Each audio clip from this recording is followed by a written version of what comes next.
حضرت عائشہ رضی اللہ تعالیٰ عنہ سے روایت وہ فرماتی ہیں کہ ان النبی صلی اللہ علیہ وسلم کان یعود بعد علیہ، آپ صلی اللہ علیہ وسلم اپنے بعض گھر والوں کی عیادت یوں کرتے کہ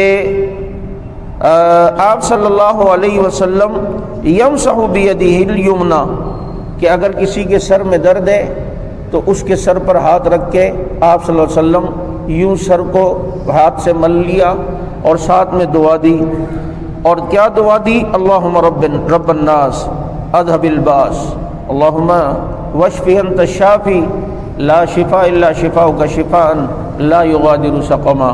یہ مریض کو کے لیے ان الفاظ سے دعا کرنا بھی سنت ہے کہ آپ صلی اللہ علیہ وسلم نے ان الفاظ کے ساتھ دعا دی ہے کہ اللہم رب الناس اذھب الباس اشف انت الشافی لا شفاء الا شفاؤک شفاء لا یغادر سقما واشف انت الشافی لا شفاء الا شفاؤک شفاء لا یغادر سقما.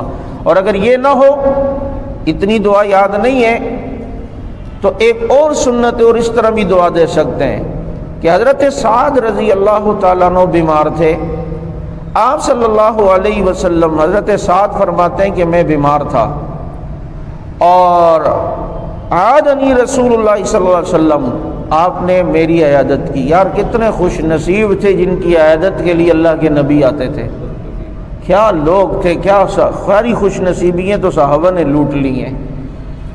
آپ فرمایا کہ آپ صلی اللہ علیہ وسلم نے میری عیادت کی اور مجھے یوں دعا دی آپ نے، اللہم اشفی سعدن اللہم اشفی سعدن اللہم اشفی سعدن، 3 بار فرمایا کہ اللہ سعد کو شفا دے دے، سعد کو شفا دے دے، یا اللہ سعد کو شفا دے دے.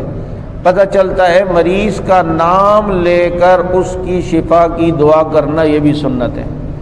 تو اللہم اشفی تو یہ 2 لفظ آسان ہے، تو ابھی کوئی مریض ہو تو آپ آگے اس کا نام ذکر کر دیں. اللہم اشفی سعدن، اللہ کے نبی نے فرمایا اگر کوئی زید نام کا تو اللہم اشفی زیدن کہہ دیں، یا کوئی اور نام کا ہو تو آگے اس کا نام ذکر کر دیں. تو یہ بھی آپ صلی اللہ علیہ وسلم کی جو ہے وہ سنت ہے.